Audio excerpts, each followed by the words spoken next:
Boom. There we are. Here we are. We are here. Welcome to the Wrestling Circle Jerks podcast. I'm Rob. Who else Russ. we got here? I'm Jim. And we like wrestling. And we like to talk. And so therefore you get the Wrestling Circle Jerks podcast. Yes, sir. Here we are, week 1, following up WWE's Crown Jewel. Ooh! Live from Saudi Arabia. Yeah. 11 a.m. for Jim and I. Was what, noon for you, Russ? Yeah. Okay, right? But yeah. Did you watch it live, Jim? I did, yeah. I watched it from, I would say maybe the last half hour of the pre-show through the end, and I watched a little bit of the post-show, but not much. That pre-show was long as shit. Yeah, it was. God, it was the longest one I've seen. I think it was like two and a half like 2 hours. hour. Yeah. Because I watched that from the beginning and then watched that and then watched the first hour of Crown Jewel and then left and then came back. And you didn't watch it live, right, Russ? No, I was planning on it, but I went on post with my neighbor and we did some stuff up there, so no. Yeah. The non-US PLEs are always hard to watch live and get into it. It's much like doing this podcast at noon on a Sunday. It's unusual. It's unusual. It's like, okay, it's too early. I feel like it's just too early. I know the one that was in Australia, the three of us tried to watch on FaceTime at 2 or 3 in the morning. Yeah. Falling asleep. I think I fell asleep on the call. I think I just gave up on streaming it with you guys. I think I just fell asleep. So does that change anything? What do you mean? Not watching it live or watching it, not watching it live. Does that change anything? Especially in the age of social media. Yeah, I feel like if I don't watch it live, I find out everything within, an hour or so of it happening. So just because I'll see an Instagram post or somebody will text me or something. Yeah. So, well, Rob, you have the Bleacher Report on yours, right? So you get all the exactly. Yeah. So it even if I'm not looking on social media or anything like that, Bleacher Report app will push for Cody Rhodes won the championship, or grading SmackDown, and it'll just give you the highlights of that, and I'm just and I learned a long time ago to not trust news outlets, even if it's not wrestling related and you have USA Today app, they can still push forward a WWE story, even not even a newsworthy story, straight up Cody Rhodes wins the belt, oh. So yeah, I knew that outcome before I got home. I was like, "Fuck," but it's all right. Oh, yesterday? I mean, I already knew the outcomes in myself, But there was nothing.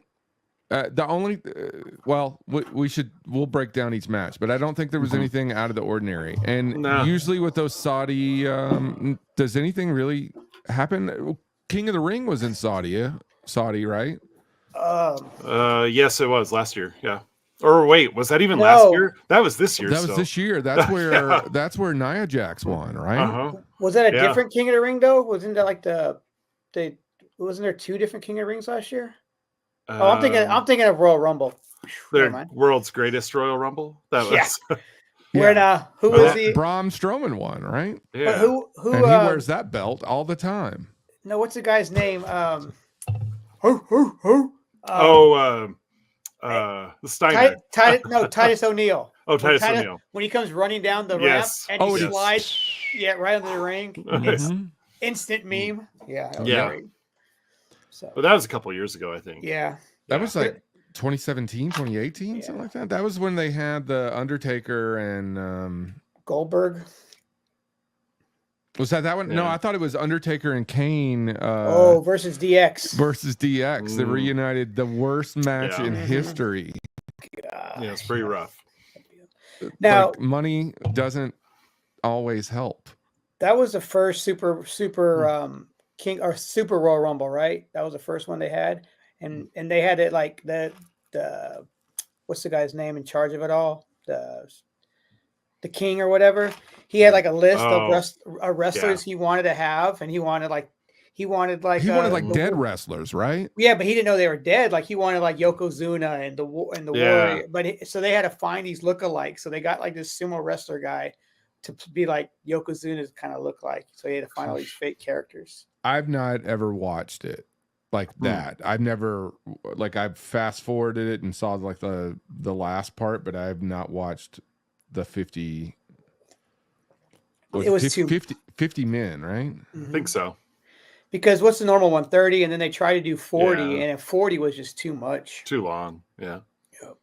The 30 man seems to work well with now that they have the entrances like timed out and like I don't know. Jim and I went to the Royal Rumble.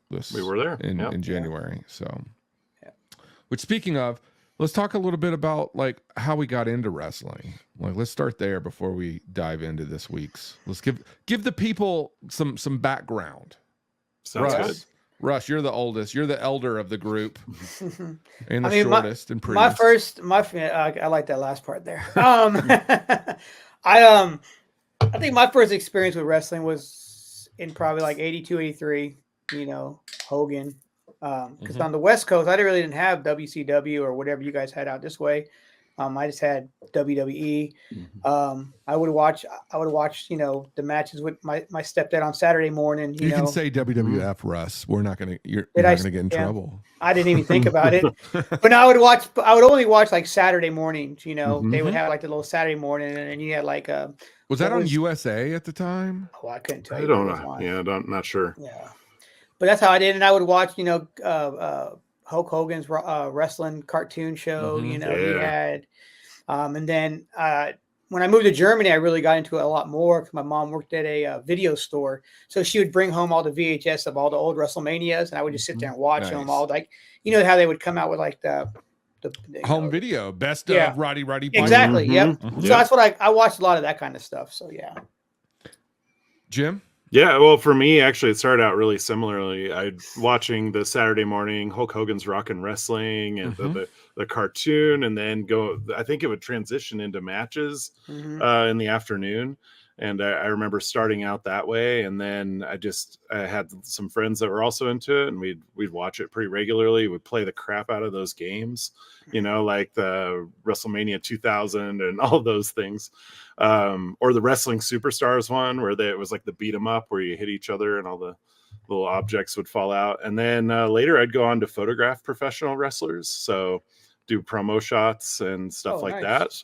Yeah, so I photographed quite a few AEW guys, and a few other people. I photographed Cody Rhodes before, so it's just something I've always been interested in, and it's also kind of intertwined professionally. Nice. Yeah, I remember, you know, hanging out with my friend Derek Baggett back in elementary school, and he had like WrestleMania 1. I know WrestleMania 1 and WrestleMania 3, but he also had all the VHSs. His dad was into it. His like family was into it. But his grandfather ran like a magazine distribution. Like they all had routes and stuff. So all the wrestling magazines, and not just like the WWE one, but or WWF one, but like all the wrestling magazines, the trade mags, he would have all of them. Just like, so we would just like watch wrestling, play wrestling video games on Nintendo, and just like, he was so far into wrestling that I got into it. And that's kind of how I picked it up, and then kind of fell out, you know, late middle school, high school, just kind of like fell out of wrestling. But then right after high school, really got into it. Like Russ and I were friends, and a few of us other guys were really big into like WCW at the time during the NWO run, but also, you know, Russ was still always big into WWE or WWF. And so I remember being at Russ's house watching two TVs, like we'd have we didn't have to turn channels. We would be able to watch watch both, and figure out which one we want the volume on. Both of them were like 19 inches. They weren't like giant TVs or anything. I think it was like a 19-inch and a 13-inch. It wasn't like we weren't at Dave and Buster's. Let's put it that way. But I remember going to we went to WWE, saw The Rock, when he was really early on. But I do remember going to a WCW taping and going to see what was it? Thursday Night Thunder. Yep. And it was in like the first year of Thunder. Because we were still waiting for Sting to come down from the rafters. So that if that puts you in, it was still straight up rafters crow Sting at that time, where he wasn't talking, wasn't doing anything. But I do remember getting into maybe an altercation with a professional wrestler. Maybe not an altercation, but I do remember fearing for my life, both then and then many years later, when this same wrestler would just become a household name on CNN. Russ, you were like sitting with me, right? Like, yep. So, do you want to tell the story? Do you tell it from your point of view? I mean, it was Chris Benoit was in the mat. I can't remember who he was wrestling. We've actually looked this up later down the road. Now that all those episodes are on Peacock or whatnot, and Robb says he's sitting there, and Chris Benoit is wrestling, and you hear Robb say, "The Four Horsemen suck." And with the fastest neck turn in history, Benoit just mad dogs him, and Robb just freezes. Like, oh shit. So we look it back up, and you can see it on this episode.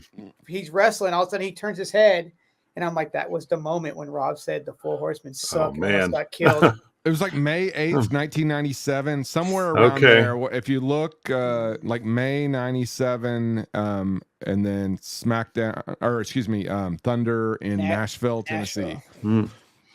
But whoever you can find that match, just like, there it is. Like, and we had signs, but I was really, really heavy into it, and then kind of got out of it, and then went through a huge phase, and then Jim kind of got me back into it, and then Russ, Jim kind of got me into it. Russ gave me his access to his WWE network several years ago, and then I watched all of the what was it, the Monday Night Wars documentary. Oh yeah, that's good. And then fast forward years later, Jim gives me his WWE network login. And I'm like, okay. I'm like, maybe I'll watch. It was like WrestleMania was. I was like, maybe I'll watch it. And then I texted Jim. Jim's watching it. Texted Russ is watching it. And they're basically started the wrestling circle jerks right then. Because you guys didn't know each other. We didn't. I've known Russ for 30 years, and I've known Jim for 15 years almost. Yeah. So wrestling kind of brought you two together, I guess. Yeah. Do you guys remember what your first live event was? Yes, it was a Monday Night Raw in Nashville. Was my first live event. And that was probably maybe 97, 96, 97. And I remember it whatever year it was, The Rock was still starting out on Raw. He was hated, obviously. And I remember at this showing, I think it was a dark match. Somebody in the crowd was talking mad shit to The Rock, saying he sucked or whatever. And he went up to the person on the ramp and grabbed them by their shirt. And the security guards had to come take him off. And he was yelling at him. And I was like, holy shit. Who did you go with, Russ? A girlfriend at the time? Yeah, Lorraine. Yeah. So I went to that as well. That was my very first live event, but I was sitting in a different section than Russ, and because we were sitting right over top of where the wrestlers came out, the walkway, we were literally right above it, because I remember I'd see all their asses. I remember seeing The Rock's ass and going, I bet you did. I bet that ass is going to be the most famous movie star in the world someday. Because I have that natural ability to judge someone's ass. That's, yeah. Yeah. What about you, Jim? Mine was WrestleMania 19 in Seattle. Okay, yeah, Wow. that's Yeah, a so okay. I'll just wait for WrestleMania that for a second. yeah, it was like row 30 on the floor. Wow. Yeah, it was cool. It was a good time. And all right, WrestleMania 19, you said? Yeah, Safeco Field. Okay, and how far in advance did you have to plan? Gosh, I feel like we bought the tickets like 4 or 5 months ahead, if I remember right. I don't know. It was like Ticketmaster. I had to go and wait in line and get them. Oh yeah. When you had to wait in line back in those days. Yeah. And do you remember approximately how much it cost? 125 maybe. Damn. Maybe. I'm not real sure. And was that the most expensive ticket you've ever bought up to that point? At that point, yes. Yeah. Okay.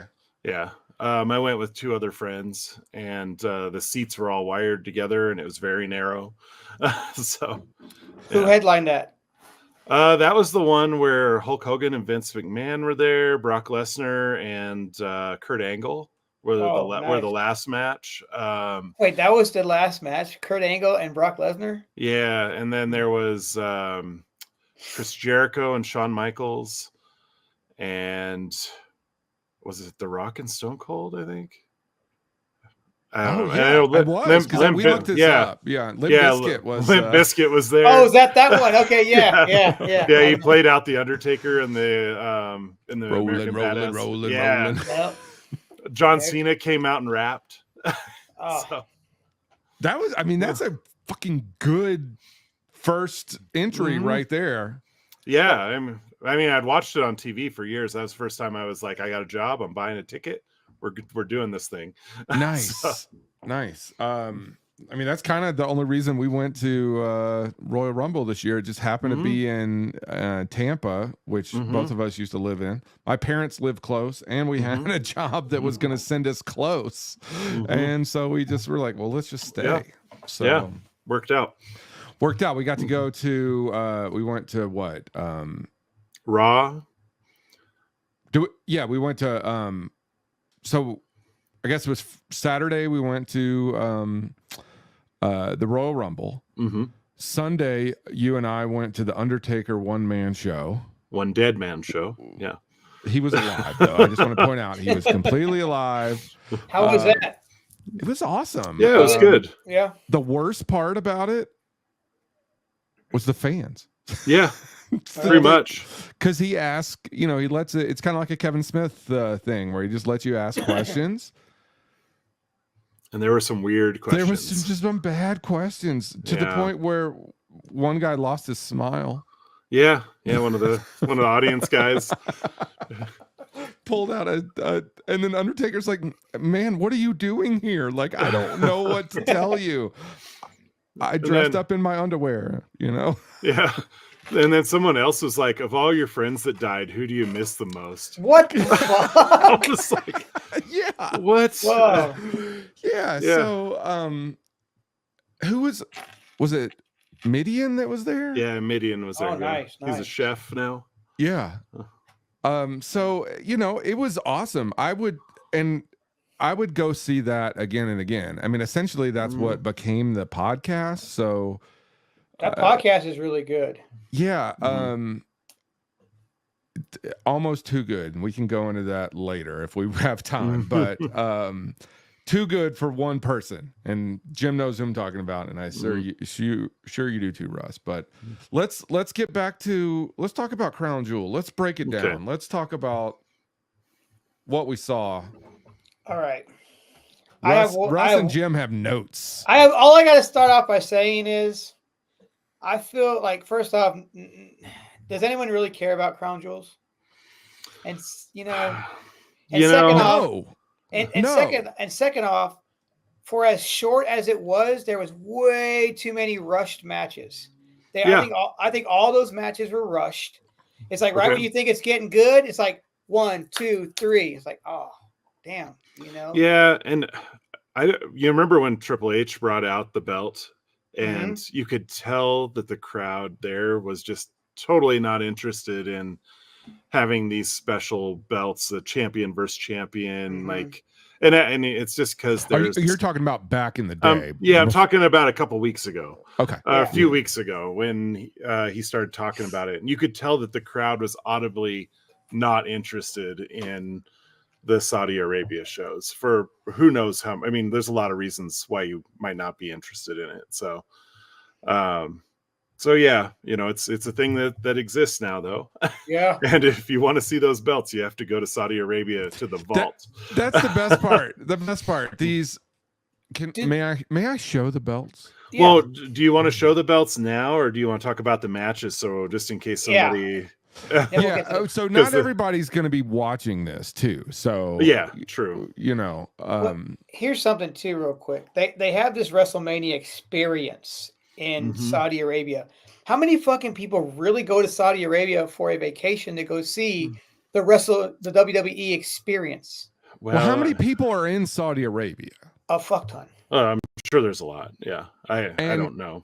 Do they leave does the majority of people leave Saudi Arabia?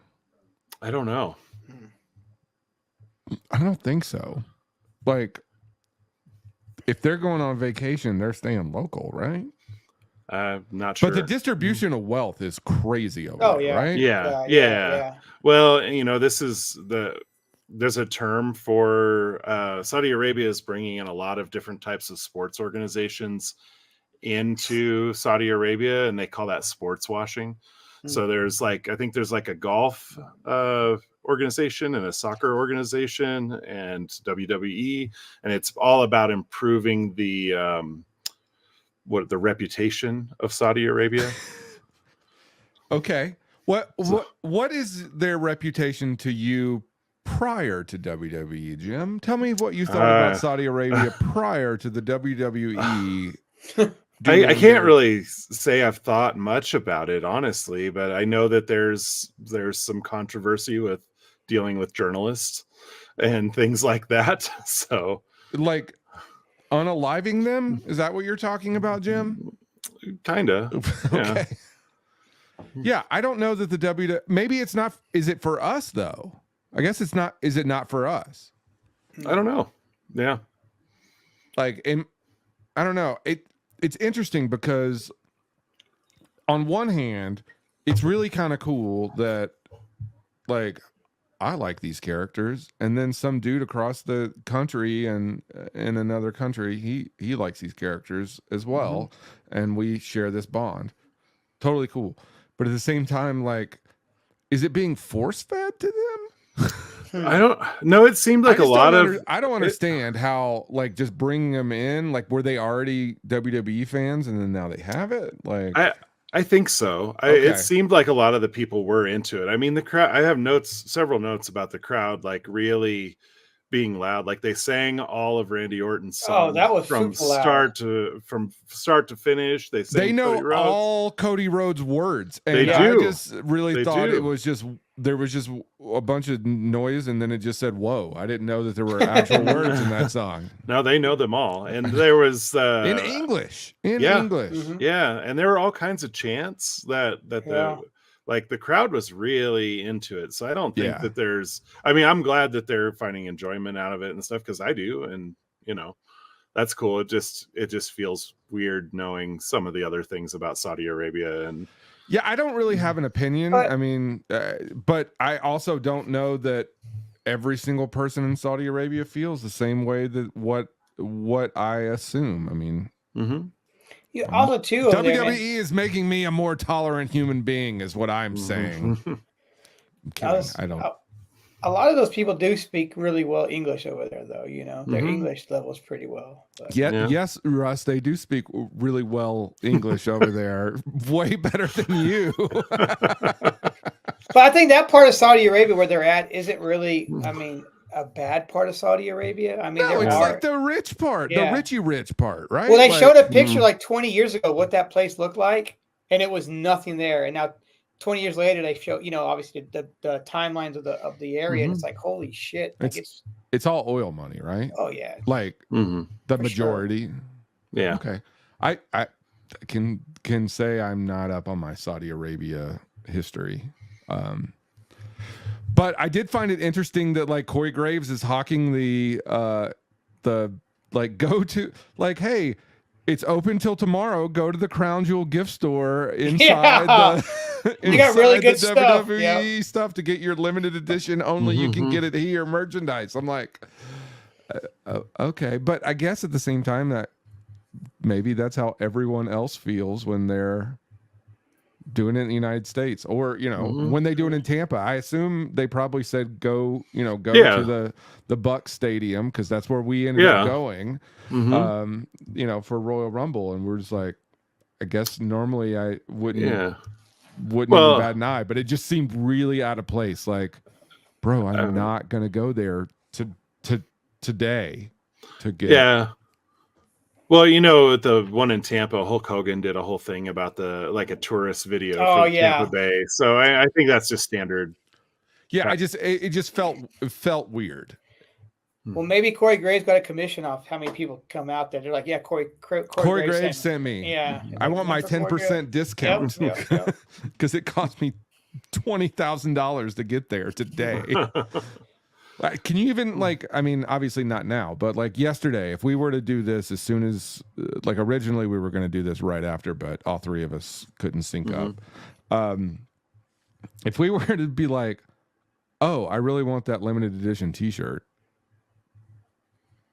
would it have been possible to like get on a plane and fly there and purchase the t-shirt?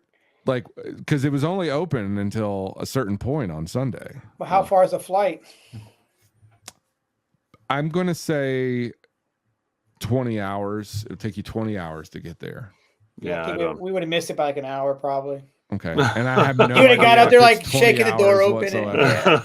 I mean, I would say it'd probably take us 20 hours because we're going to have to fly. Like it's not a straight flight, I'm sure.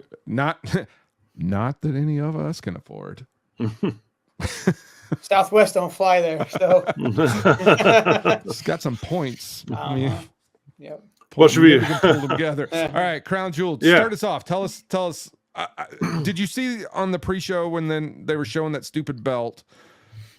The stupid belt keeps getting shown. But did you hear like when Triple H came out and everybody was yelling at? Was that on the pre-show? They were yelling WrestleMania, and he's like, "We're not going to do a WrestleMania." Oh, I don't think I saw that. I think that was actually later.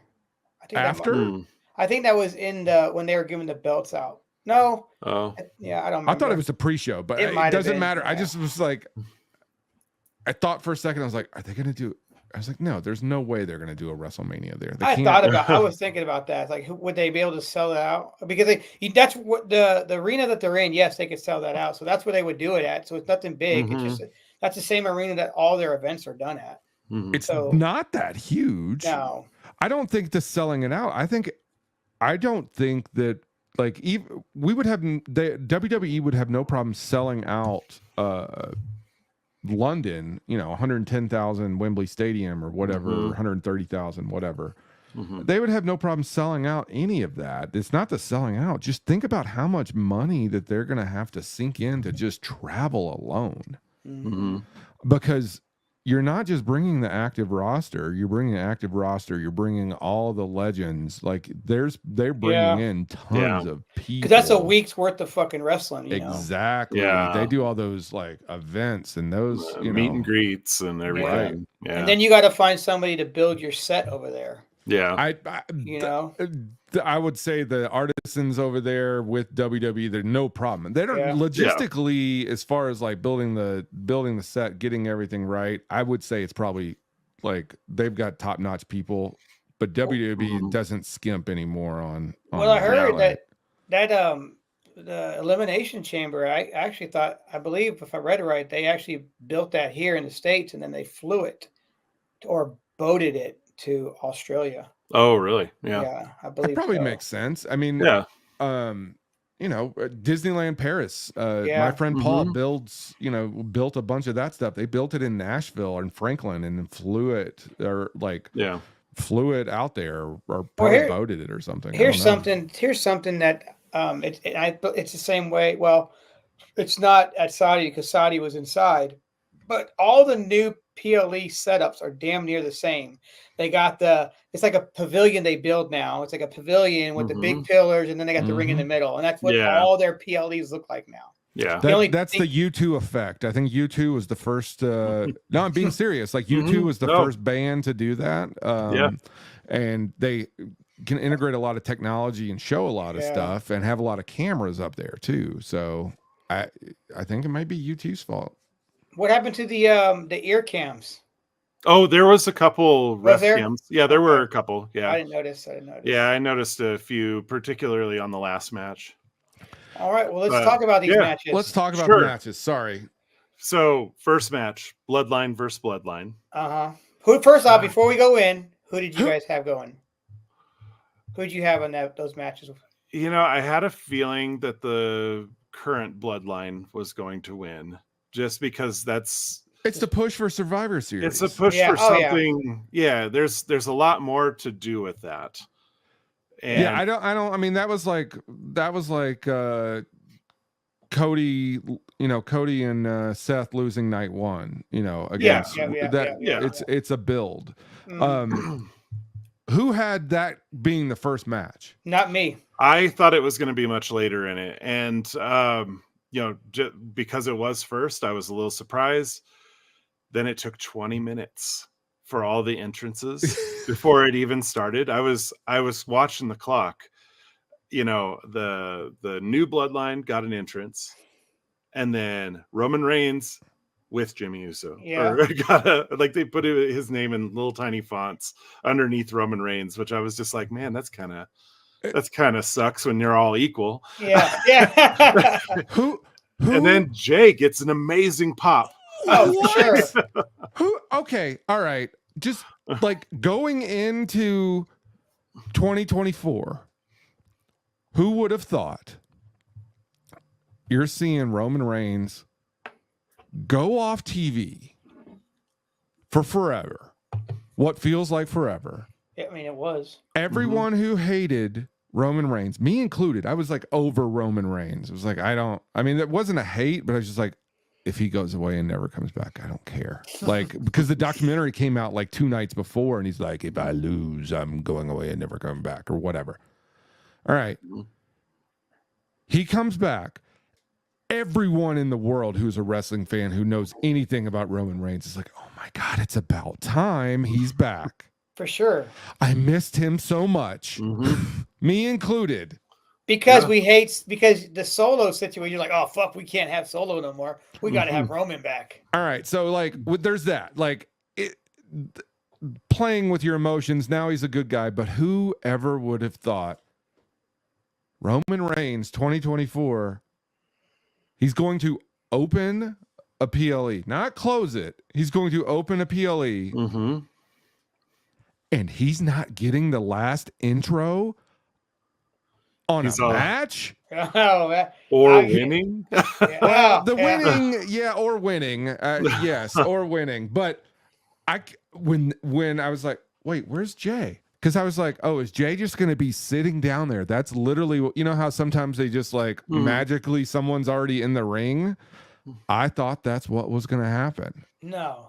And then he came through the crowd. Yeah, that's what I was. Yeah, I got my Yeet shirt on. I know. Is Jay Uso a bigger star than Roman Reigns today?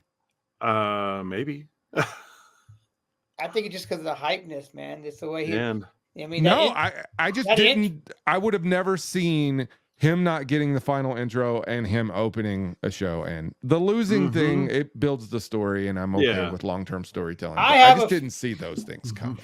I have a feeling down the road somewhere you're going to have a Jey Uso versus Roman Reigns match again. Oh, maybe, yeah. Yeah, I think so. I think so. I think Jey is just playing the part right now to make his brother happy. And then I think down the road, because Roman was getting pissed off during this match. He was like, you're not tagging me. You keep tagging my brother. You keep tagging your brother, and you keep, he's like, I think. And the crowd was cheering for him to come in, and he wouldn't tag him in, which was kind of great, but also like, come on, oh no, this is not going to go well for you guys. But that match. Roman looks good. I mean, he looks like he's gotten really toned up. Like he's trimmed. Oh yeah, he's trimmed up. Yeah, he looks really good. Jey Uso looks like he's putting on a few pounds with his yeetness. I mean, it's being with Rhea, man. You know, Rhea's I know. Rhea knows how to dish out the chicken tendies, and he's taking them. Tendy life, man. Tendy life. I can't believe that Roman Reigns was taken out with multiple Samoan spikes, and I just don't like that move. And I know it's got history and all this stuff. What history? Oh, it's so bad. But it's like, if I jam my thumb into somebody, I'm probably going to break my thumb, not knock them out. You know. That last one to win the match taped, was horrible. Jim, it's taped. If it's the way it's taped. If it was not taped, he can't do it. Oh, man. Well, Zilla has the Superman spike, where he incorporates his dad's spike and Roman Reigns' Superman punch, puts them together, and he does this. And he adds in the out of nowhere feature to it, so you don't know where it's coming from, how it's coming, but you're getting a fucking Superman spike. So that might be coming to WWE one day. Hopefully. I think it's too. They're slowing it down too much. Like, I thought maybe I'm buying into the hype of the like social media, but I'm like, I expected fucking Paul Heyman to be back by this point. Sami Zayn should have joined like 6 months ago. I think Paul will be back at Survivor Series. That's what I'm thinking. I thought The Rock has already announced like 14 different, bloodline transitions and how things are going to happen. He was in Saudi. Oh, was he? Yeah, him and Roman got off the same plane together. Oh, okay. Unless he comes out now or tomorrow on Raw. No, we would have already heard that. Yeah, you're right. That's not something that they're gonna hide. Like, all right. So this match, where would you? I gave it a 7.2. Oh, I was thinking like a 6.5. Okay. What about you, Rob? I was thinking like a 5. All and right. I'm not adding any. I don't know where you're getting these points. Like, we're on a scale of 1 to 10, right? Yeah, but like I don't have a rubric that I'm looking at. I'm just like, it was like a 5 out of 10. It wasn't that great, but it wasn't horrible. Like I watched it twice. Like I went back and watched it again. All right. Like I'll give it a 7. And if Jim, you got a 6.5, you round that, you got a 7 too. So okay. He rounds like a man, always rounds up. Yeah, Sammy came out wearing the bloodline colors on his scarf there. But that was just so I went back and that's his thing though. That's his Was that hit? But that's just like that was the same colors that the guys who presented the giant belts were wearing. So it's just like traditional, right? But he wore that a couple when he performed last year. When he wore the gown, he had that on as well.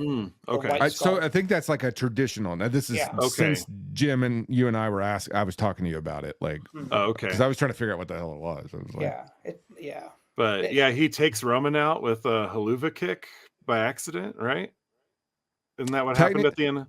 Technically, if we want to get real, really into it, a haluva kick only happens when it's in the corner. So that would have. Oh, wasn't he in the corner? Wasn't he in the corner? Right in the middle of the ring, Jim. If you want to rewatch it. Oh, so okay. It would have been a misfired super kick. I'm just kidding. I might still call it a haluva kick. But Solo moves out of the way. Kicks Roman in the face, and then then they get a big argument, goes back and forth between Sammy and Jey. Oh, Sammy and Jimmy. Right, Roman just lays there, fucking lost, confused. But so what's the future for Sammy? Sammy's the 4th, and then he's the 4th. Yeah, I think so. Okay. So that's gonna be Survivor Series. Those 4 versus those 4 for which is not exciting. It's not exciting. No. It's basically we just are watching the same thing we just saw today. Yeah.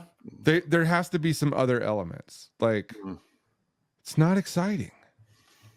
It's the same match that we saw back in Correct. I mean, it's the WrestleMania. Wait, when did Sammy get beat down by the? It was like 2 years ago, maybe. Yeah, we got beat down. He got tied. Yeah, so that's what it basically feels like. It's that same match again. I feel like we either have to have some internal struggle within the OTC bloodline, you know. Well, I believe there is. I still think this. I think Jay and Roman are not 100%. Yeah. You know, and Jay is very much like, I'm not part of this. I'm just helping you out because you're family. I haven't forgotten what you did to me, Roman. So, and then the new bloodline. I just think they're fucking. They don't know what the hell they're doing. I do not like the Tongans, man. I mix them up.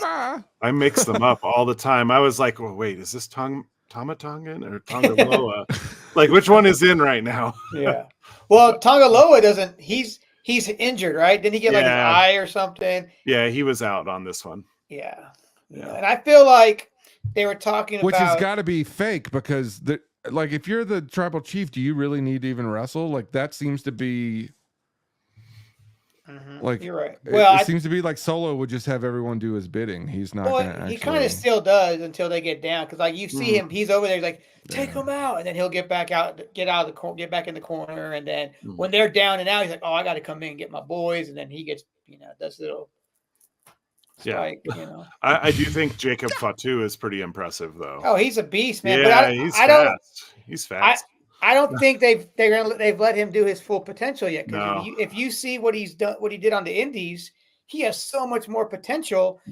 But I read where if him and Braun Breaker go up against each other, they said they have a feeling that that's going to turn Jacob babyface, and they don't want that. And I could see that happening. But Breaker and Jacob would be a good match. Oh, they're both fast and powerful. The ring. They would run the ring, and it would be like the Flash running around the planet. Something would happen. It would explode. That would be that'd be an insane match. I'd love to see it. Oh yeah, same. Yeah, Jacobs is. I hate I love you Solo. I hate that. I hate that. The whole time you sit there waiting to get in, he's just like. I love you, Solo. I love all the memes the like wrestling memes about like his keyboard only has that emoji and find someone who loves you like Jacob Fatu loves Solo. Like, real quick, this is not about the match, but it's about Jay. Do you think they took the belt off him too soon? Yeah. I feel the same way because I don't see. They did it to make sure that to build where he would come back, but I don't know what? Needed to. Just them showing up and him popping them like say he knocks Breaker out for a second and goes and just pops the Tongans off, and then lets Jacob run and hit himself, blah, blah, blah. And then he finishes, he can finish the match. He's still pissed. He could have gone back, but he'd still have the fucking belt. Yeah, they didn't need to take it off. Well, 1, 2, as like a business standpoint, that man, Jay sells merchandise. Like he sells merchandise. He is currently the it man.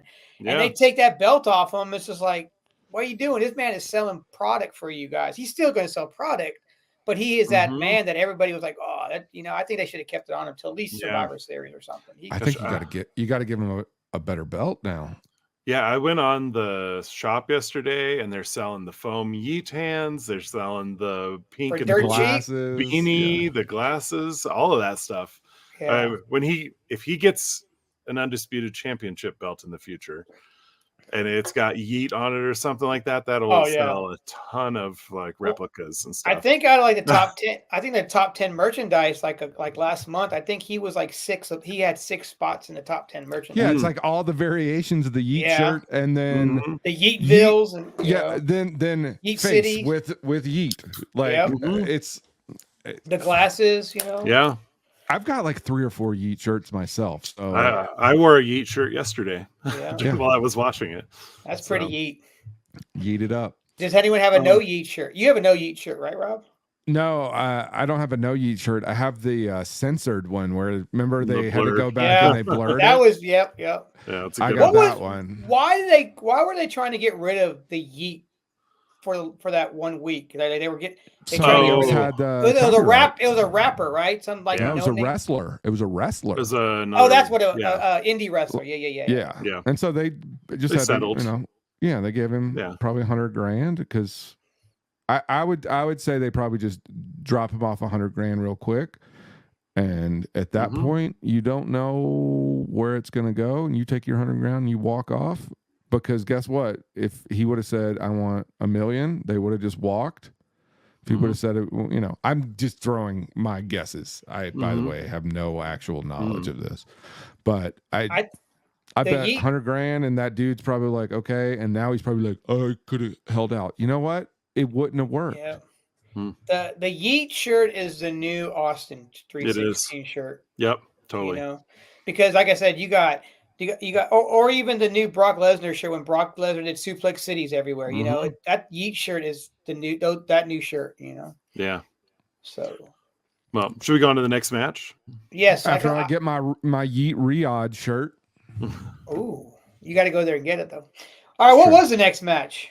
It was the 4-way women's tag match. Yeah. Okay. So one thing let's just rewind real quick. Did you notice there was a lot of botches in? I mean, they were all over, but the whole thing. Whole night. There were quite a few in this next match too. Yeah. There were, but Bloodline was not like. Yeah. Fucking Tongans can't fucking land a punch. That's all I'm saying. Oh yeah. It looked pretty weird. Camera work can only do so much, but the 4-way there was a lot of botches. Yeah. I was excited to see Lash Legend and Takara Jackson make their first PLE appearance because I see a lot of the stuff they're doing on NXT, and so it was cool to see them kind of come in. And Lash Legend, she's like 6 foot or something like that. So when she stood up next to, can't tell when you're wearing a bodysuit if you're wearing clothing that maybe revealed something. I get it, but I don't know. That seems a little. Well, when she put the bodysuits, not her. I think she was great. Yeah. And then I don't know. I can't remember their names. But when she put her on her shoulders, and threw her, that was pretty great. Yeah. How long have Jade and Bianca been using the Doomsday device? Is that I don't recall. Me neither. Them doing that, and they did it as a finish on that match, and I was like, whoa! They called it out by name as the Doomsday device, right as they finished. So which is Road Warriors. Yeah. What were they Road Warriors in Legion of Doom? Legion of Doom. There we go. Yeah. There we go. LOD. Yeah. So because it was a different name in NWA, right? When they were. That was Road Warriors then, right? Yeah, they had a different name for the finisher, didn't they? Do you know? I don't know. Not sure. Because it was the Doomsday device when it was WWE. Yeah. So. Yeah, I'm not sure on that. I do believe that was the first time I've seen them use it. Maybe a PLE for sure, but I've never seen them use it before. You know what I would like to see them do? Make Jade Cargill be able to wrestle. She's been in WWE now a year, right? About a year, and she can't do a singles run. She's not going to be able to do a singles run. Yeah.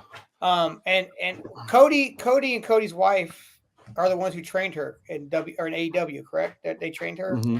I believe so. Yeah, the Nightmare Factory.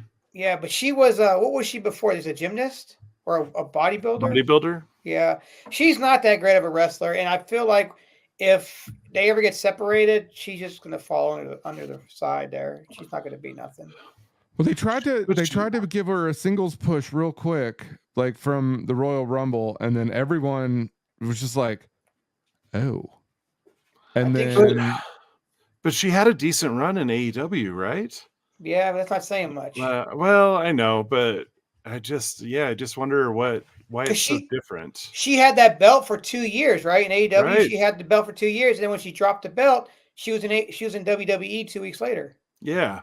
You know, so I don't know, but I mean, here's a lot of people. I was talking to Rob about this the other day about AEW. I don't know any of these people with the belts. Like, what's their specialty in AEW with these belts? Like, nobody stands out in AEW. Like, oh, this person got the belt. All right, what do they do? You know, it's like, like WWE. You know these people. You know, you build. You feel like you know them as a person. You know, but go ahead. Back to the women's match. Yeah. You know, I didn't really have too much to say about this other than it was just cool to see the meta team, and there were several botches that happened over and over again. So I feel like Chelsea always botches. Yeah. But I think she does it on purpose, though. Yeah, that's kind of her thing. Yeah. Yeah. But I always assume she's like she's like probably the best one out there too. Yeah, I think she's in that position now because she's been in the game for so long that she's that one that puts people over all the time, and she's okay with that. New Natty? Where the hell is Natty? I don't know. I mean, she's doing OnlyFans, but that's about all I know. Is she really? Her and her sister do OnlyFans. Huh. Oh. And I mean, if you look at her Instagram page, you see nothing but like half naked Natty pictures. Yeah, no, I've seen that. But she was in Saudi, right? She was in Saudi though. She was. Yeah. Okay. But I don't know what she was doing there. Maybe meet and greets or something. But hanging out with The Rock. Yeah. Eating chicken wings. I don't know if you can eat chicken wings over there, can you? They weren't eating cow, that's for sure. But anyway, yeah, that match wasn't that great. I kind of like didn't pay too much attention to the women's match, honestly, just because I just started out, didn't really suck me in, and I felt like that match was kind of like thrown together. I knew that they were going to keep those belts on them because they don't know what to do with Jade. You're right. And they pay Bianca is probably what, the second or third highest paid female underneath Charlotte, who we haven't seen in almost a year. And I thought maybe she was going to come out last night sometime, but no. Yeah, you know, I did think Bianca was kind of the MVP of that match, and same with Io Sky and Kairi Sane. I love them too, man. They're good. Yeah, they're really good. I mean, they got that background, that New Japan background, and they just strong style. Yeah, I love it, man. Yeah, they're really good. What I think they need to get the tag titles again. That's what I want. Yeah. Is there is there 2 tag team titles for women or just one? Just one. It's a floater too. It can go to Raw, it can go to SmackDown or NXT. NXT now, yeah, you're okay. What are you gonna say, Rob? No, I was just saying there's just the one. But we got two championships for Raw. We got Raw males and the SmackDown. We got a women's. We got on both, but we only got one tag title. And we got two male tag teams, right? Or just I don't know. No, there's just the one. Okay. Which the Usos will get that soon. They used to have 2 because the Usos had them, but then they united them. The Usos did that, I guess. Yeah. Which maybe they'll bring them out. But like as far as belts go, they need some mid-card women's belts. Yeah. Talk about lack of belts. Yeah. Do you think they need like an Intercontinental Women's Championship belt? I think that's a good start. Yeah. Yeah. Whatever the females have, whatever the males have, the females need to have those belts as well, I feel. As long as they have the roster to support to run it. Yeah. I mean, there's no reason. That was like the big problem with, do you remember that there was a WCW women's division? No, you don't, because you never saw it on TV. I remember Alondra Blaze coming and throwing the damn women's title in the trash can on the air. I only remember that from the documentaries. I don't think I remember that from live TV. So it was the same exact time when the Outsiders showed up before they were NWO. But so that match was That what are you grading that match? I'm gonna go a 5. I was thinking a 6. Okay. It's going 3. So 3. Ooh. We know Rob. Okay. I went a 5, just go straight down the middle, just because of Io, and then because of Bianca, and so Bianca held her end on her with her partner, because she always does. Yeah. And see, the only thing about Jade is I think Jade's best performance was when she came out during the Rumble. That was her best. That was her best time was that match. But that's just me.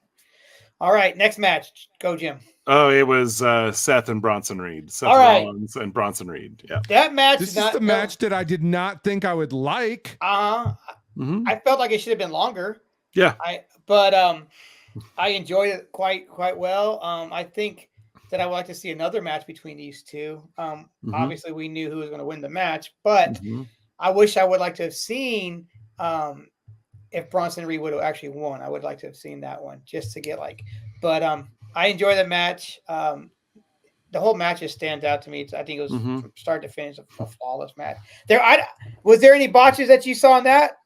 No, I don't recall. So. Yeah, I don't recall seeing any. The main note that I have is what the fuck is Bronson Reed wearing? It's like ketchup and mustard with MF Doom on the front. Yeah. MF Doom. MF Doom. Yep.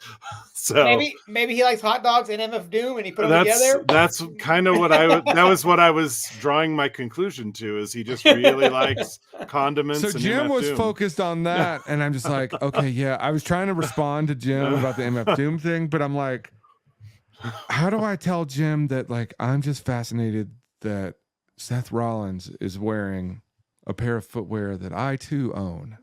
Well, he's wearing Jordan 11 Space Jams. Well, I was going to say, why did he come out looking like a black and white version of Bluey? But because he had those little things or whatever. Yeah, the shoulder pads. Yeah, I thought I just thought in a match with Seth Rollins and Bronson Reed, I'm looking at Bronson Reed and saying, what is this guy wearing? When Seth Rollins comes out in this other thing, and I'm like, yeah, I don't I understand this for Seth Rollins, but this is just weird for this guy, for me anyway. I thought Seth was behind the goofy attire coming out. I thought now, since he's come back, I thought maybe he had a new no. I just can't believe he was wearing sensible footwear. With his okay. With his pants looked like chaps almost. Yep. Yeah, what was going on? Had the skin colored patches in it. I'm ready to retire the freaking part on Seth Rollins. Oh, are you? Oh, I kind of like the freaking part. They're never gonna do it just because of the fucking theme song. Well, I think once we go to Netflix, it's gonna be Seth fucking Rollins then. Maybe. You know? I don't know. Real man. quick, he's from Iowa, bro. Was there? Well, that's where Slipknot's from. So I don't know. Okay. All right. Was there the Prime bottle in the ring this time on the canvas? I don't remember that. I don't remember seeing that. I don't recall. And I heard recently on the Impulsiveness with Liv Morgan that Logan said he's going to be gone for 2 years. Oh, 2 years? Because of his, he just had a baby. Oh, okay. I'm like, well, congratulations to him. Yeah, and his 2 years. Yeah, 2 years. I mean, that's a long time. Yeah. They didn't even give me 2 weeks off when my kids were born. Maybe, you know what? Normally, wrestlers are like, I'm not going to be gone that long. That's kiss of death, unless you're named Charlotte Flair, I guess. But I don't think. It's not, money doesn't really matter to him, but I think he's got plenty of ways to stay in the spotlight. So if he decides to come back, when he decides to come back, I don't think it's really going to matter. He still has his followers of YouTube and all that other stuff he does, social media stuff. I looked it up the other day because we were talking about Logan Paul and Jake Paul at work, and they're both worth $25 million a piece. You know. And then Logan's about to jump that up next week when he fights Tyson. So we'll see how much money they make off that fight. But anyway, so Seth Rollins, Bronson Reed. I'm not going to give it a 10 out of 10. I'm going to go at 8 out of 10. Okay, that's where I was going to go with it too. Yeah, 8 out of 10. Rob? I'd probably go a 7. All right, we understand you're going to be under us all the time. Good job, Rob. The only 10 out of 10 match I've seen this year was probably the Bad Blood CM Punk Drew McIntyre. And why was that an opener? That's a good point. Why was that an opener? The Dom in the fucking shark cage should have been the fucking opener. That match was a botch from hell. That match was all botched out, and that's why they had to call it early because the ref was not supposed to see Raquel Rodriguez when she did. But since she actually saw her, she had a fault. I've seen her. Well, speaking of, I know what's the next match at Crown Jewel? Crown Jewel women's match. Yeah. Yeah, and guess what? Who botched again? Was it Raquel? Yeah. Yeah, which part? What was that? I'm trying to remember. With her and was it her and Dom were out there? And yeah, she she botched something because I started laughing about it when I was watching it because it was like, oh, it's her again. Yeah, there was like the whole Tiffy Dom Raquel. Oh, it was her and Tiffy. Thing. It was her and Tiffy. Yeah. Yeah, there's something going on with Tiffy. Whatever. Tiffy the best thing about Tiffy time when she said the other night, if I win the belt, do I get Dom with me? Because I need a little dirty in my life. So they played that, and Olivia just felt like she was gonna vomit in her mouth because gross. I don't know. Dude, yeah. Is there anyone better in wrestling right now than Dominic Mysterio? How can you be a heel? How could you be a heel and then become a fucking super fucking heel? Basically, it's like he was hated, and the now power of the chicken tendies, man. The power of the tendies. You say the chicken tendies thing. He was on that Chris Von, what's his name? Van Vliet. Yeah, Van Vliet. And he was like, he said for like 3 weeks straight, he had ate nothing but chicken tendies every day. He said that's like a real thing. Yeah, that's a real thing. Good for him. You know what? When I think of Hot Pockets, I think of Jim Ryman. And if Jim was left to his own devices with no wife or children. Yep, Hot Pockets. Have you seen the chicken nuggets that are stuffed now? No, but that sounds like something I would like. They're by a brand called Pilgrims. Pilgrims or whatever. It's a chicken tender stuffed with they got one that's stuffed like a pot pie. They got another one that's stuffed like a buffalo chicken. They got another one stuffed. I'm like, where's the potatoes and gravy? Like potatoes and Jim, gravy. That is in your wheelhouse. That is one of the what's the family that you like? The what did we? Oh, it's the Wellington. The Wellington family. I would think they would part of that. Yeah. Yeah, Jim is a big fan of the Wellington family. He likes the Hot Pockets, the corn dogs. There was like 4 or 5 other things that were like, oh yeah, Jim eats Pop-Tarts. Yeah, is it Encrustable considered a? I think so. I would think so. Yeah, I would think it's encased. So anyway, back to wrestling. Oh yeah, back to the women's match. Okay. I made a note about the weird camel motion graphic AR stuff happening, where the belt is floating in the space and it's got strands of magic tied to camels. Okay, and I looks at me and goes, "Is that supposed to be real?" You know why they had the camels there, right? Saudi Arabia? No, it's I thought this was funny during that match when they said it because it's the women's match, but it's also the year of the camel.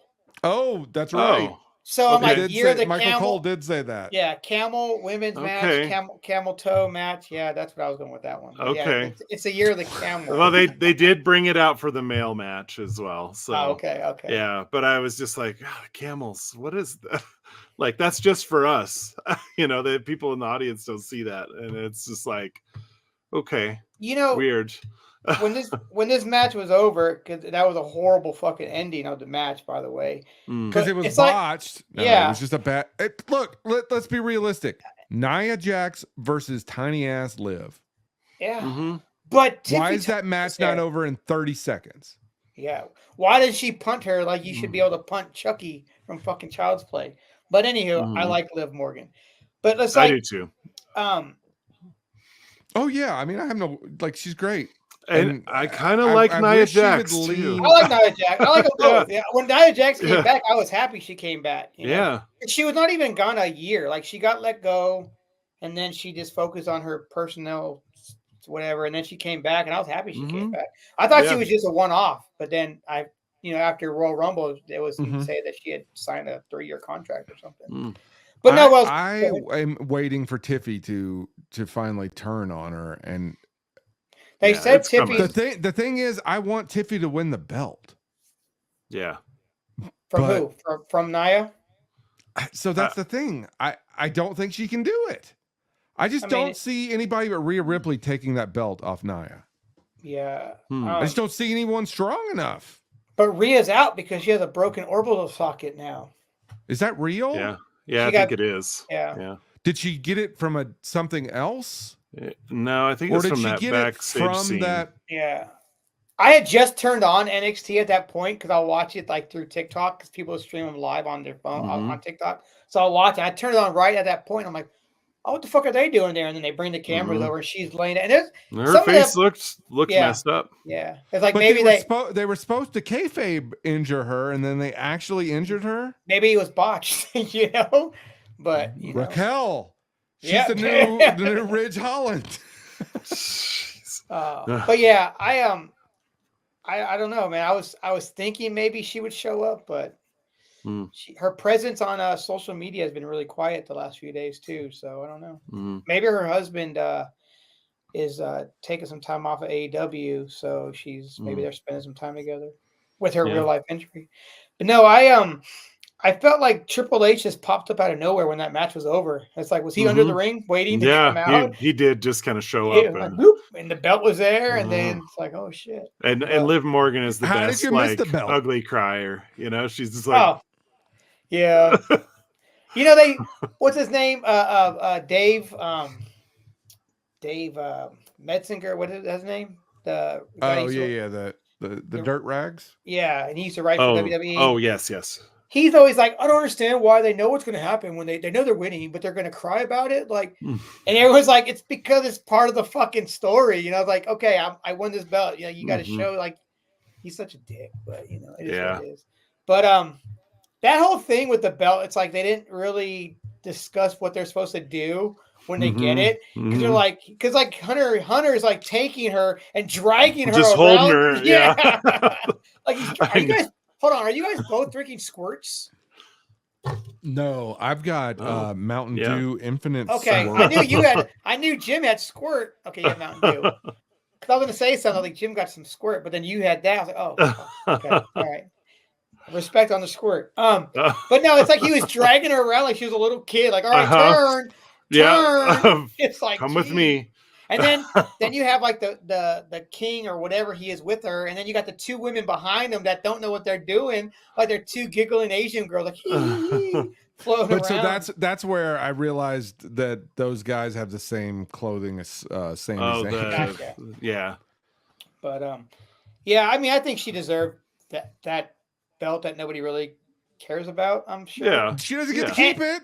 She gets a big ring, though. She got a big ring that doesn't fit on her hand. But I want to know this, though, and then we could talk about this part again, too, with the men's. How are they going to set this up to defend that title? Like, how's that? Are they going to be like, all right? So apparently it's just another metric that you can be like, you can be like, he's got the, 7 WWE championships, 13, undisputed, and he's got three rings. So like when you're going down to post 2024, so Randy Orton John Cena and Randy Orton aren't like in this weird tie. Now this becomes a tiebreaker. So next year, because Triple H is really into that shit.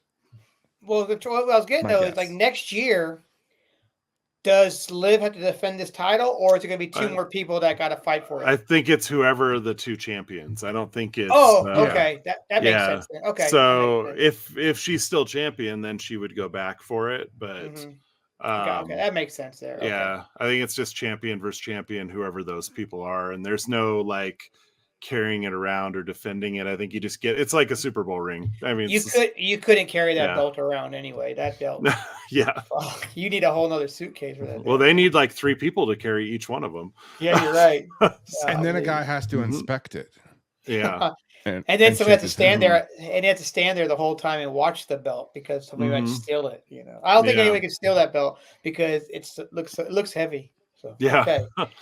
So that I did not think, simply because at the time of somebody saying, I think Russ or Jim asked me who's going to win. I'm like, well, the belt's got to go. It can only fit on Cody, or I mean, on Gunther and Nia. So they have, if they're having to wear the thing, then it's them.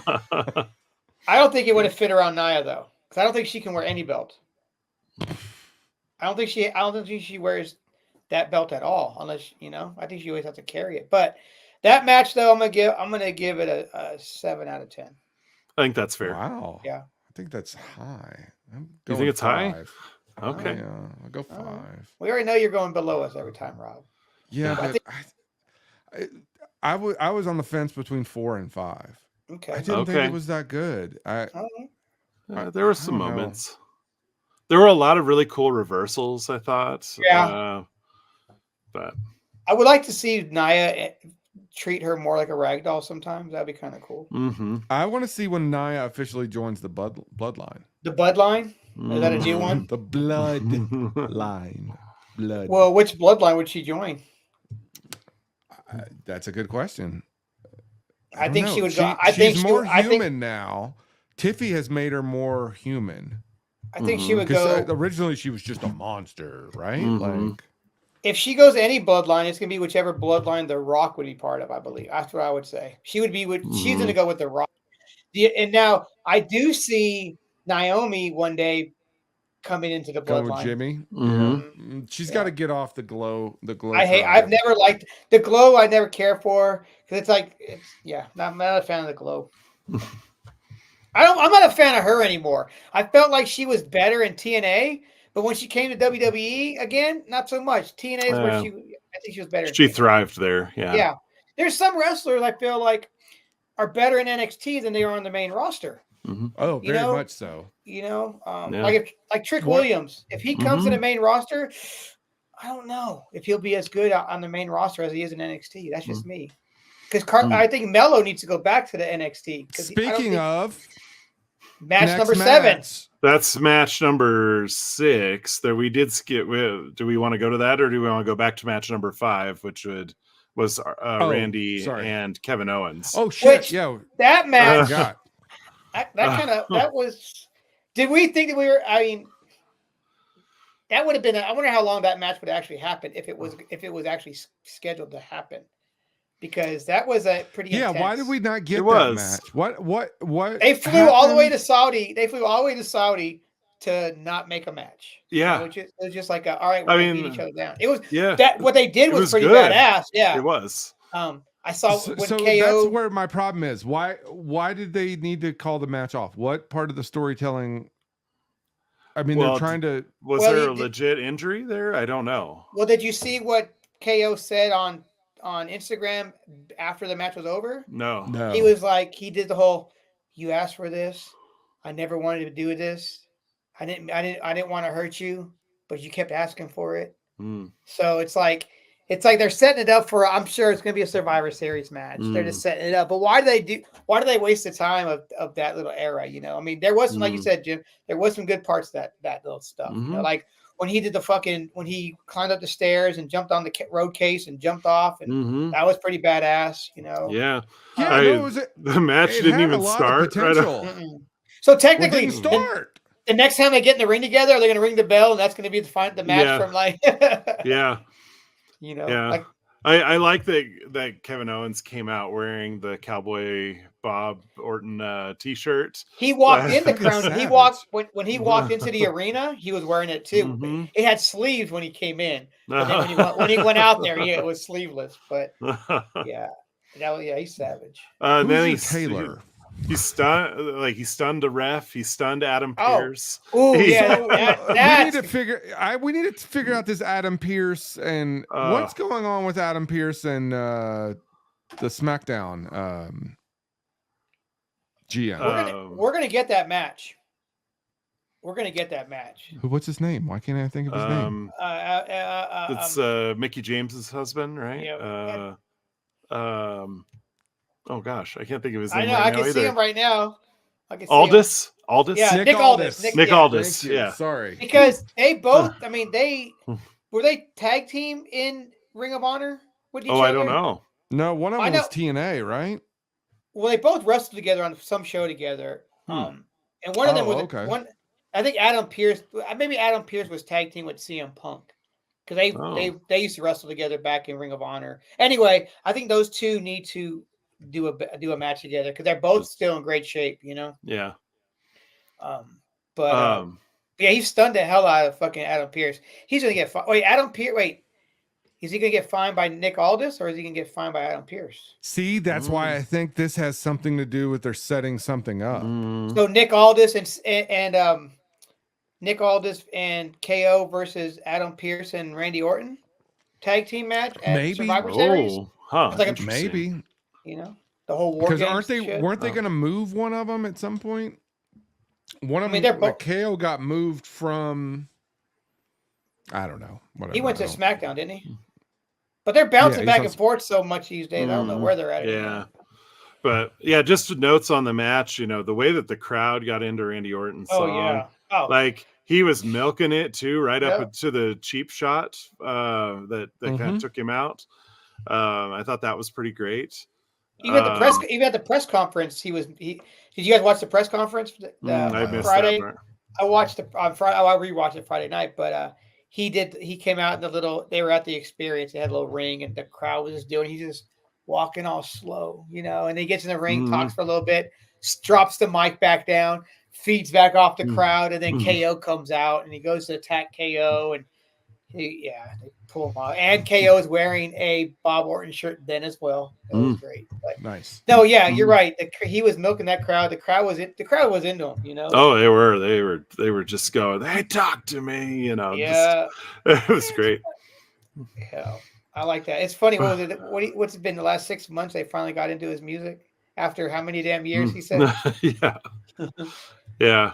But then they ended and went to a weird commercial break. Yeah, that's what I thought. Whoa, what just happened? I was like, what's going on? That's why I couldn't figure out where the match went. I was like, why? What's happening? And then when it came back from commercial, I thought maybe they were going to be like in the ring or something.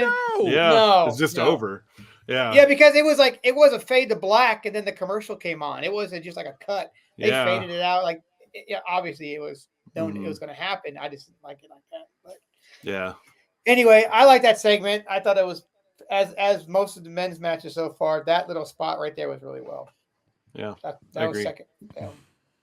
Do we actually rank that one? I don't know if I rank it. No, it wasn't a match. I'm not ranking it. I refuse. Give me a match, damn it.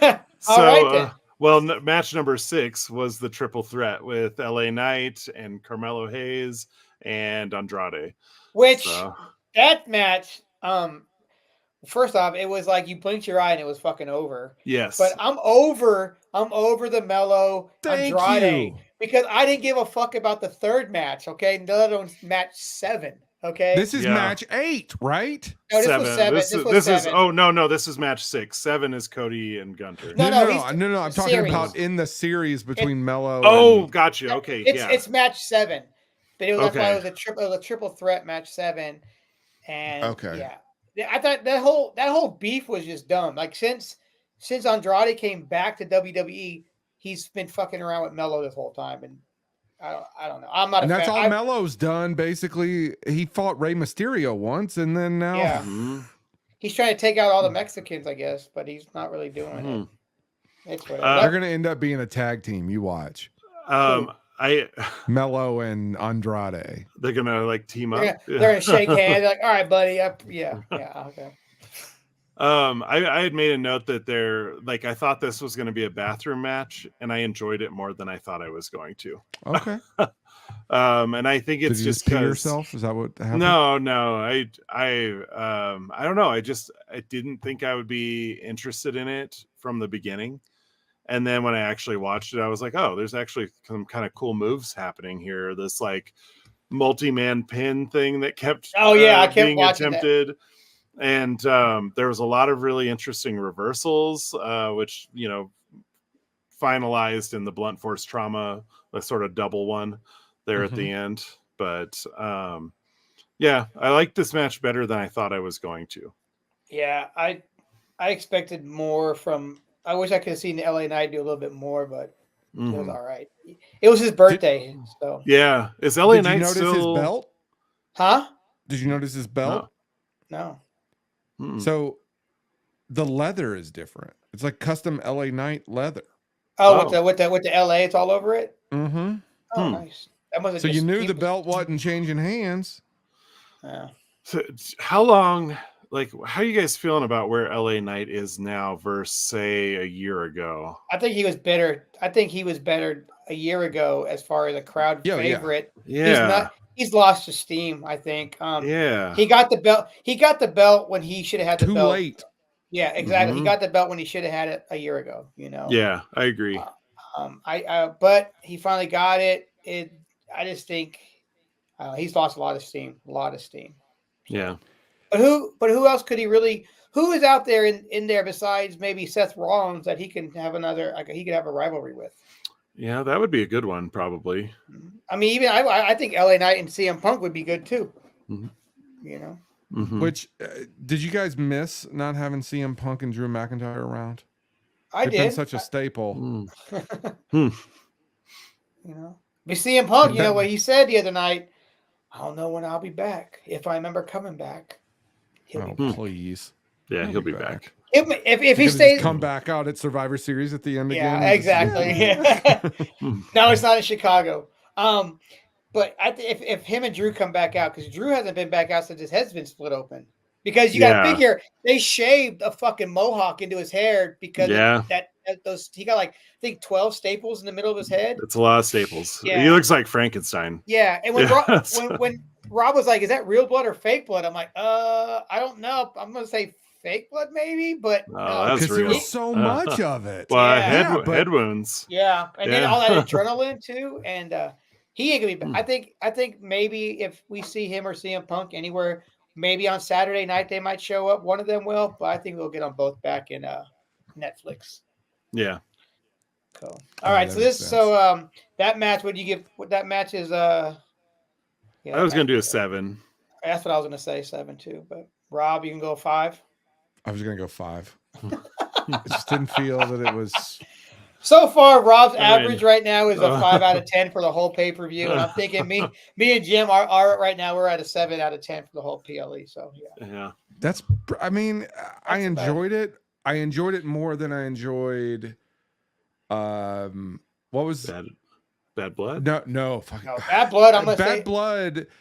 If it wasn't for that first match was on, like, I don't care to watch anything else really, but man, Bad Blood. I liked Roman Reigns that match, but just like Bad Blood, that first match was just so good. If that match wasn't in there, that PLE wouldn't have been that great. Yeah. What's the last Saudi one that I guess it was Crown Jewel? No. I mean, King of the Ring. King of the Ring. Yeah, I guess it was okay. Okay, that's where Nia won the crown. Yeah. So did the males win the crown too? Gunther. Yeah, Gunther. So that's why those 2 crowns were next to the belts. That makes sense now. Okay. King Ring General. King Ring General. Well, talking about Gunther. Yeah, that's the final match is Cody versus Gunther. So I think until this match, a lot of these matches felt rushed. They were really short. This match, I think they were making room for this match because this match was very, very long. It was. And there was some botches in this one as well, but I feel like it was a very good match. I really like watching Gunther. I did not like Gunther for the longest time. Rob was like Gunther. I'm like, fuck Gunther. I have become a Gunther fan. Just the way he's good. Smacks you, man. Those fucking chops. He's not good. He's not a good micsman though. He's not good on the mic that well. I don't know. Sometimes he's hit or miss. Like when he's just like calling Bill Goldberg a one-trick pony. And that was good. Stuff. Yeah, that was pretty good. Wait a second. So you just brought up a name, Goldberg. I didn't see this, but at the beginning of Crown Jewel, I got like notified on one of the apps or something that he's retiring next year. Yeah, and he's gonna do a WWE retirement match. Yeah, possibly against Gunther. But how did those tie into each other? Like the announcement, was it something that WWE did, or was it just like it just broke at the exact same time? I think they did announce it. I saw it as well. I just don't. I mean, is that going to be part of a storyline? Like, we're going to see Bill Goldberg for about like 3 or 4 weeks, and then he's like, "I'm going to challenge you at Mania or something." Gunther, you're next. Yeah, but here's the thing. That means Okay, you got one to pull trick the pony. belt off of Gunther, right? Like there should be no opportunity for. Well, Goldberg might hit his head again and get knocked unconscious and still fucking do their match and not know where he's at. What? Yeah, because that was horrible too. Yeah. What is up with the Saudi matches? Every Saudi match is like pay-per-view. There's always been some fucking horrible shit. That like him and Undertaker did a whole match together, and he was damn near knocked unconscious. That was a bad match. Yeah. But as we've already come to see, none of these matches really are good. Yeah, but they don't mean anything, right? Like everything that happens there, at least previously got erased. The very next, like anything that would happen there, they would just like take back. Like because everything that gets built up for Crown Jewels is only like a 3 or 4 week build up. Yeah. I mean, they know we're going over there. The belts don't really mean none of our belts were switched over. They switched hands, No. and then the main focus on this PLE were those 2 horrible belts, which I think, I don't know. Yeah, those belts were retarded.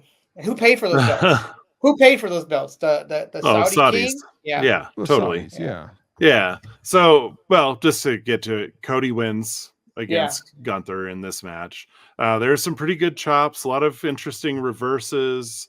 They attempted there they are.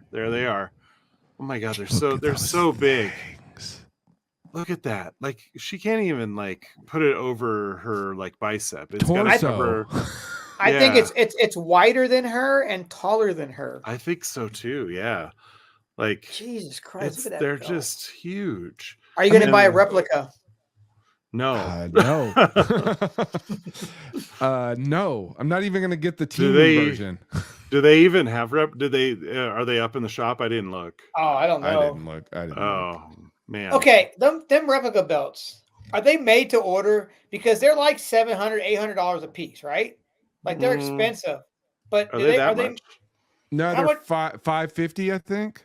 That's still a lot, but are they made to order, or they just sit on a bunch of them in the warehouse and then nobody buys them? They're just sitting there, dude. Like when you guys went to the Royal Rumble, were they selling the belts and all that shit? Yeah. Oh yeah, they sold out of some of them too. Yeah. If I got any belt, you can get like the $1 million belt. Oh, the Ted DiBiase one. Yeah. That's the only one I would want. Yeah, that's a good one. Yeah. Well, I thought you custom ordered that Rock belt that he was presented by Muhammad Ali's wife. That means so much. Yeah, the belt he gave to himself. Did WWE did WWE make a replica of that belt? I don't know, but he came out with it. He always does now, yeah. Yeah. Like the People's Champion belt, is that what it is? That's so bad. Yeah. So bad. Sorry, we should get back to this match. We should finish it out with this match. Yeah. I mean, it was fine. I felt like maybe it was even a little long. Like the one thing about Cody matches recently is they kind of start out slow and then they build. They build that momentum. Yeah. Like he had the failed bionic elbow right there in the beginning. Yeah. He got chopped right before he threw the elbow. Did you expect like Kaiser to come out and get in? Did you expect this to be like an actual win? I expected there to be some hijinks in it. Because there was in the Nia. You know, that's why Nia didn't win. And Kaiser was hijinks. There, so. But Gunther, he did like kind of like gentlemanly shake Cody's hand at the end. He shook the hand at the end, and he said some stuff. I don't know what he said, but it looked like he's maybe like, I'll get you. I'm sure it felt like it's like, okay, next time I'll beat your ass. Like, you know, like it felt like a very in character response. But I thought that was nice that he did the handshake. He's kind of like the old school 80s bad guy from like Rocky, Rocky 4. He dies. I will say this with Gunther too. It seems like he never loses any steam when he's wrestling. Like it feels like he's always fucking like got energy, man. He's always 100%. It feels like to me. That guy can move from what he used to be till now. Like that man he can move his ass off. Yeah. So. Yeah, I think he's pretty impressive. He still eats 20,000 carbs a day. Yeah, that match there. I'd give it 8 out of 10. Yeah, I was thinking maybe a 7. Yeah, 6. Okay. I think that's the highest one you've given, Rob. I thought the Bronson Reed Seth Rollins match was probably my favorite. Yeah. For sure. Because of the Bloodline, I was expecting a little bit more. Did not expect it to be the opener. I was expecting the last 2 matches to actually be the belt matches. Yeah. Not the women's in the middle. They should have did those at the end. Followed the third to the last match should have been the Bloodline versus Bloodline. That should have been that. And then opened up maybe with the Bronson Reed Seth Rollins match. Because there was nothing really was there to be traded off or switched off. So that should have been there. And then it should have been all belt matches except for the Bloodline. That's just me. Yeah, I kind of thought maybe if they started out with maybe the women's crown jewel and ended with the men's and then threw the Bloodline in the middle. Yeah. Well, that's what they did at Mania, right? The Mania, this night, was it night 2 or night 1 when they had the women's title switch hands? There was an opening match with Rhea and. Right. Yeah, that opened up. Which that was kind of weird to open up Mania with a women's match, but you had to make way for the Undertaker, and you got to make ways for the Rock and Seth Rollins from the Shield. The Shield. Which I was just like, oh shit, the Shield, and I was like, wait a second, you already got one guy in the ring. That's not gonna happen. And Dean Ambrose wasn't coming out. I thought we were getting Dean Ambrose. I was hoping. But yeah. I was expecting at some point like glass to shatter. No. Well, that's why the Undertaker was there, because they couldn't agree upon money with Stone Cold. So at the last minute, they're like, "Hey, you're going out," and Undertaker, because he wasn't scheduled to go out. They were trying to get that was supposed to be Stone Cold. Which Stone Cold, this place made you. It's like that's what I don't understand. It's like you guys got made by these company, and then you don't want to go out because money's not right. You're getting paid still. Where does he live? Arizona? Texas. Well, I think his farm is. Who are you talking about? I'm talking about Stone Cold. Stone Cold, I think, is in Vegas. Oh, is he? I thought he was in Texas. I think he has the ranch there. The only reason I say that is because when he had that. That's why. So it's Nevada. Okay, I thought it was Arizona, but Nevada sounds right. Because look, man, it snows. I ain't trying to drive 2 hours to the airport. Oh, he was already there though. He was already in Philly though.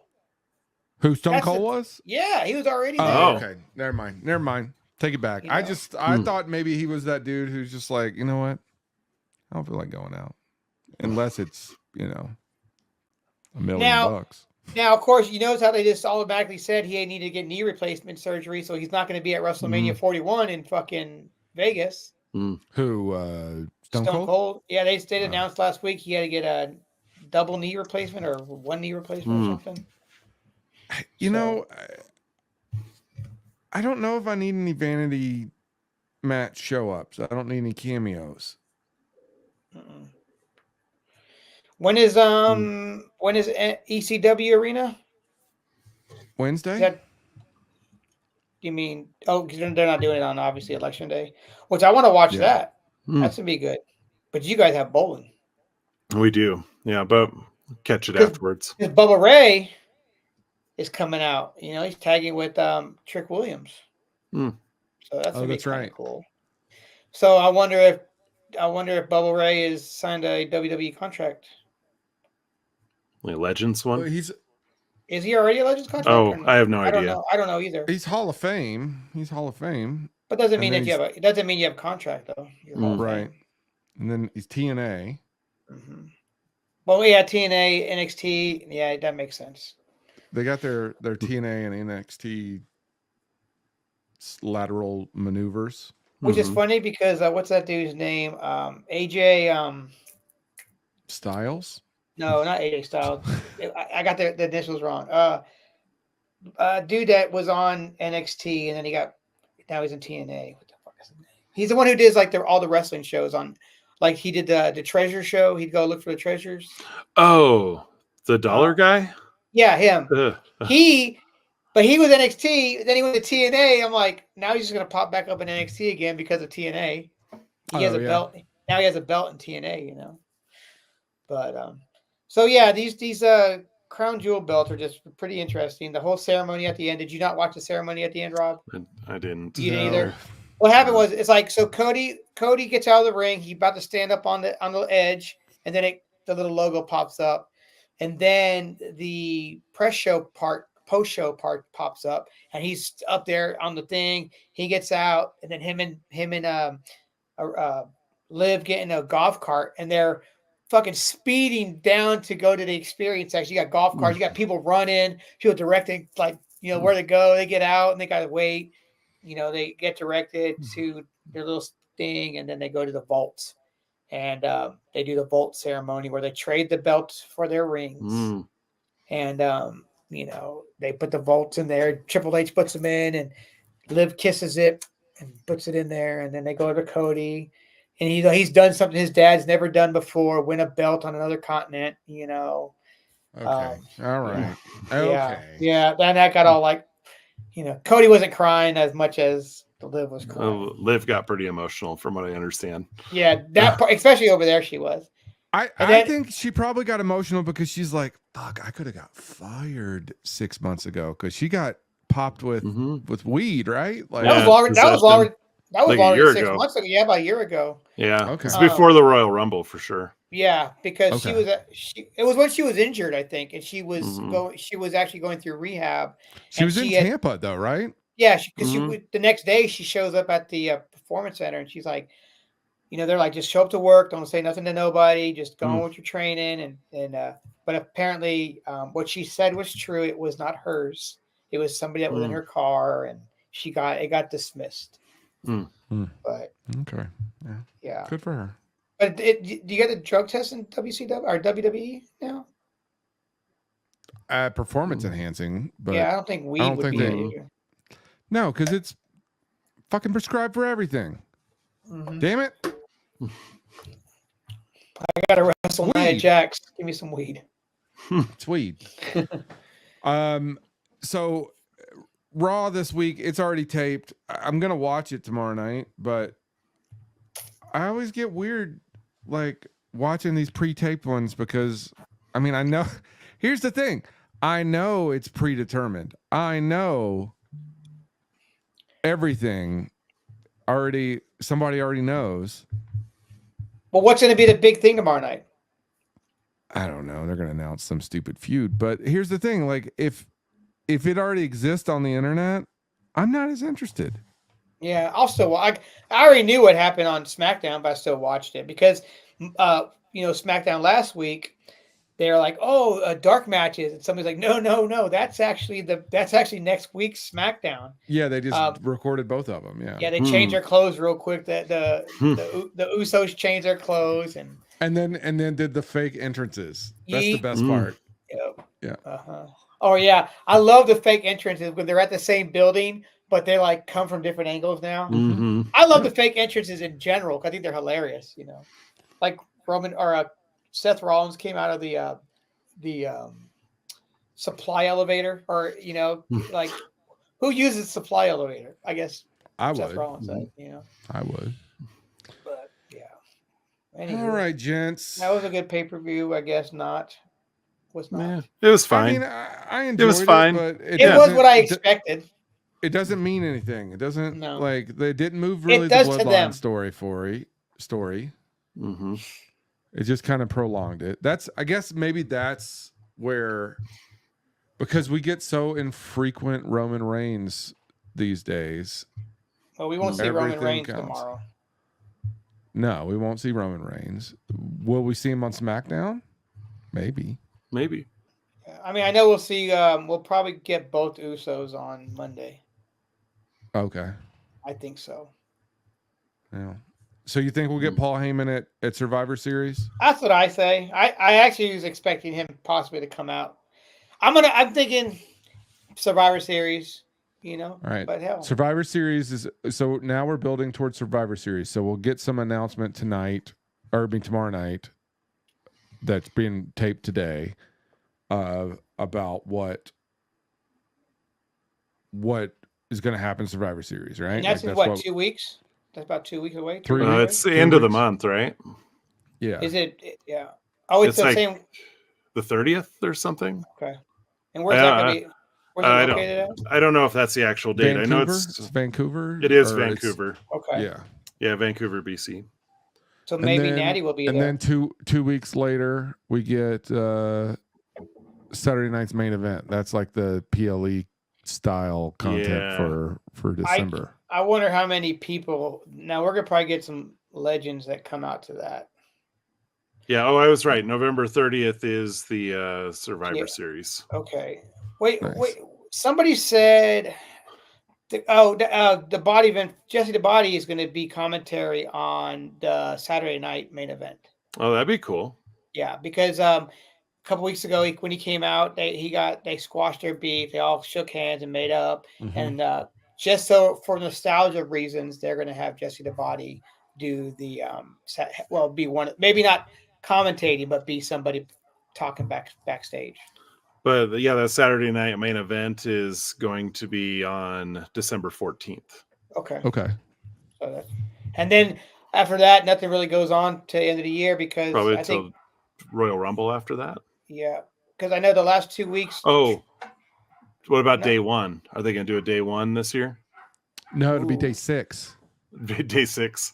Yeah, it's you know, it's funny though. It's funny Netflix. though. January 6th is when Netflix starts on Raw, and that's a popular day already, January 6th. So yeah, who knows what's going to happen? I mean, somebody might storm the Capitol again. You never know. Okay, all right. This is not where this podcast is going. Good call. Yeah. All right. Until next week. All right. Hopefully somebody will listen to this. Maybe, I don't know. Yeah. We're going to talk about it regardless. Yeah. Next week will be back to our normal programs. If somebody is listening on a platform that has comments, leave some comments. Let us know. Yeah. So let us know that you're listening. All right. See you guys next week.